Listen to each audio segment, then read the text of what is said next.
Assalamualaikum warahmatullahi wabarakatuh. Suatu ketika saya mengisi training di sebuah pondok pesantren. Ada pertanyaan dari seorang ustadz. Bagaimana Pak Sofyan ini ketika santri melanggar dan kami hukum, tidak jera malah dia tambah nekat, ya tambah menyengaja mengulangi kesalahan itu dan terkesan menantang ustadz. Itu gimana? Kalau pertanyaan seperti Ustadz, kita harus mengklasifikasikan kesalahan dan hukumannya itu ada tiga ya.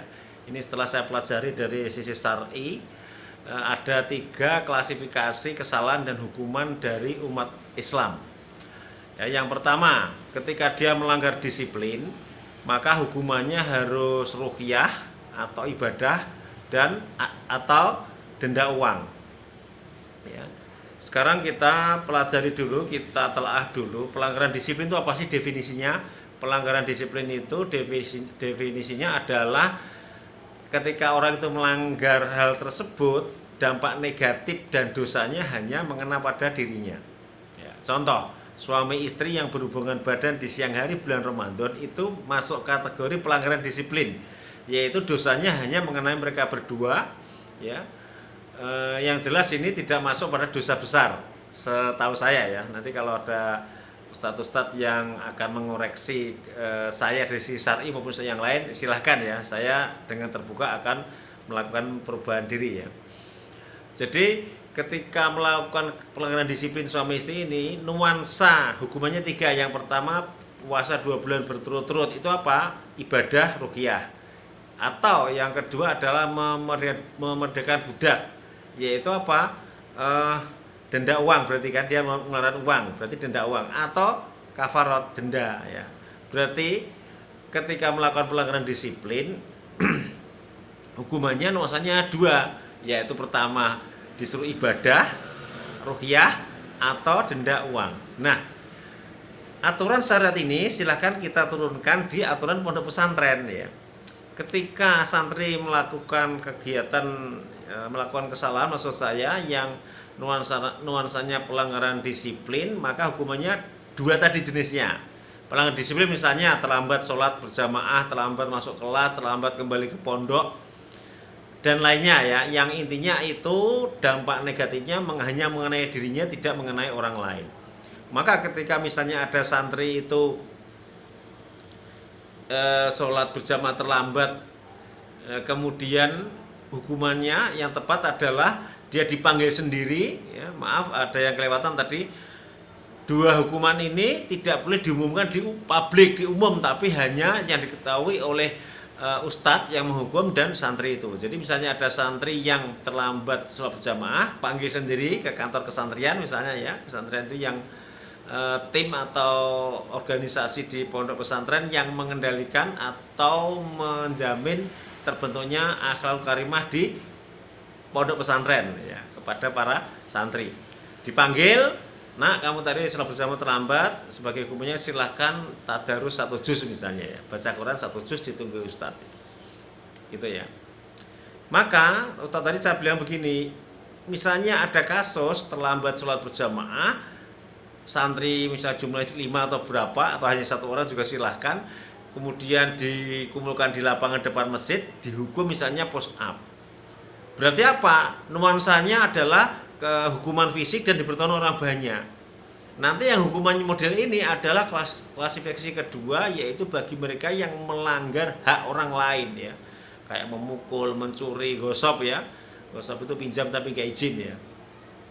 Ya, maka ketika orang atau anak itu hukumannya harusnya level 1, klasifikasi level 1, yaitu tidak dipertonton orang banyak, kemudian dipilih ya, bisa denda uang maupun ibadah ruqyah, harusnya ini, tapi masuk kedua, maka dia akan protes. Kenapa? Hukumannya terlalu berat dan itu tidak adil ya. Sekarang kita masuk klasifikasi kedua ya. Klasifikasi kedua yaitu diperuntukkan bagi mereka yang melanggar hak orang lain ya, mencuri, memukul ya, gosok dan seterusnya ya, yang intinya merugikan orang lain. Hukumannya adalah ya hukuman fisik dan dipertontonkan di orang banyak. Saya mengambil contoh aturan syar'i ketika ada orang mencuri. Mencuri itu kan merugikan orang lain. Hukumannya apa? Kalau tidak masuk nisab dipukul sekian kali dan itu dipertonton orang banyak, kalau masuk nishab dipotong tangan. Dan juga dipertonton orang banyak. Kenapa dipertonton orang banyak? Karena ini dosa besar bagi pelaku agar jera karena dipertonton orang banyak, sedangkan bagi orang yang melihat, yang menonton itu sebagai warning, sebagai peringatan, jangan melakukan maksiat ini agar Anda tidak dihukum seperti ini. Nah, kita jangan melakukan hukuman-hukuman yang akhirnya melanggar HAM ya. Apalagi potong tangan, kita di Indonesia tidak mungkin melakukan itu ya. Maka terutama ini karena membahas di pondok pesantren, kita turunkan di level pondok pesantren. Misalnya ada santri yang terlambat masuk pondok ya, habis dia pergi keluar pondok, pulang jam 11. Ini kisah nyata ya. Kemudian oleh Ustadz ini diminta tadarus saat itu juga 5 juz langsung ditunggu Ustadz ya. Ustadz sampai ngantuk-ngantuk tidak ada masalah. Setelah dia 5 juz, setelah itu dia jera ya. Contoh lain ya, ini kasus nyata juga ya. Ada seorang santri mukul temennya. Dia dipanggil di lapangan, kumpulnya temannya juga dikumpulkan di lapangan. Kemudian Ustadz tidak balik memukul ya, karena nanti bisa pelanggaran HAM dan seterusnya ya. Tapi cuma dipegang kerahnya gini. Kamu nantang Ustadz ya, kamu nantang Ustadz ya. Akhirnya dia down dan menjadi baik. Sekarang contoh yang salah. Ada beberapa santri, ada 8 kalau nggak salah, dia pengurus OSIS ya. Kalau di pondok pesantren itu disebut IST. Dia kelas 2 SMA, berarti diajak jalan-jalan reklah ya, tadabur alam, jalan ke mungkin di sejarak sekian kilo. 8 anak ini nggak ikut. Nah, nuansa dari ini adalah pelanggaran disiplin karena dia tidak mengikuti peraturan pondok, dan itu dosanya hanya mengenai dirinya sendiri, negatifnya hanya mengenai mereka, bukan mengenai orang lain. Ya, ternyata oleh kepala pesantren dia dihukum dipotong gundul. Ya, gimana Pak Sofyan? Yang menanyakan itu direktur dari pondok atau mudir. Salah Ustadz. Kok bisa salah gimana? Kalau digundul itu kan hukumannya fisik dan dipertonton orang banyak, bahkan dipertontonkan tuh sampai bisa 2 bulan ya, karena tumbuhnya ini agak lama rambut kalau dipotong bersih itu ya, sampai gundul itu ya. Gitu Pak Sonya. Harusnya apa? Dia pelanggarnya disiplin itu, hukumannya hanya ruqyah, ibadah ruqyah atau denda uang dan tidak dipertontonkan di orang banyak. Gitu Pak Sonya. Dia masih belum yakin. 4 bulan lagi kontak saya dan Pak Sonya gimana ya? 8 anak itu masih sangat membenci ustadznya. Iya, sampai lulus jangan membenci ustadz. Karena apa? Hukumannya terlalu keras. Hukumannya salah, terlalu keras. Solusi gimana Pak Sofyan? Ya kisos ya. Maksudnya gimana? Kisos itu ya rekan-rekan sekalian, kalau dia memukul, balas memukul ya. Itulah adil, seimbang. Ya kalau mau selesai kepala kesantriannya silakan ya dipotong gundul. Yang potong gundul santrinya ini. Ustadz mudir tadi cuma diem aja. Masalahnya 2, Anda tega enggak menyampaikan itu pada kepala kesantrian. Yang kedua, kepala kesantriannya gengsi enggak potong rambutnya digundul. Ini contoh yang salah. Contoh yang benar lagi di tingkat SD, bukan pondok tapi ya. Ada seorang ustadz yang insting itu biasanya emosional ya. Karena ada santri atau murid yang melanggar di tingkat SD ini ya, ditempeleng sama ustadz itu. Ternyata 3 anak itu enggak terima, lapor ke orang tuanya.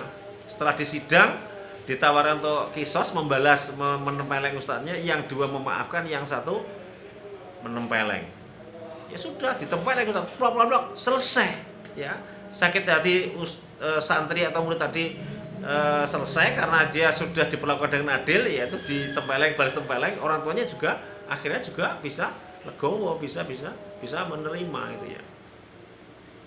Contoh lain, ini di pondok pesantren tingkat SD, ini yang bener ini ya. Santri ngusili temennya perempuan ya, kelas 2 SD, dijiwitin itu, dicubitin. Akhirnya yang dicubit nggak mau masuk pondok, mau keluar. Terus akhirnya disidang sama mudiroh. Mudiroh itu ustadzah mudir berarti ya, ustadzah yang direktur pondok putri itu. Disidang bersama ibunya menyaksikan di belakang, anak ini disidang. Kamu dicubit temenmu ini ya? Iya. Sekarang kisos, balas cubit. Tidak mau ustadzah, saya maafkan. Bener kamu ikhlas, bener. Langsung anak itu jadi rukun ya. Tidak pernah ada masalah lagi, sampai dewasa pun mereka tetap enjoy, tidak ada permasalahan ya signifikan lagi gitu ya. Kenapa? Karena pondok ini telah membuat aturan pondok pesantren, terutama hukuman-hukumannya yang diturunkan dari aturan syar'i. Klasifikasi yang ketiga adalah zina ya. Ustadz Mudir tadi itu protes saya, Pak Sofyan, zina itu kan suka sama suka, dosanya hanya untuk dosa dan negatifnya hanya untuk mereka sendiri. Kenapa hukumannya itu kok fisik dan dipertonton orang banyak?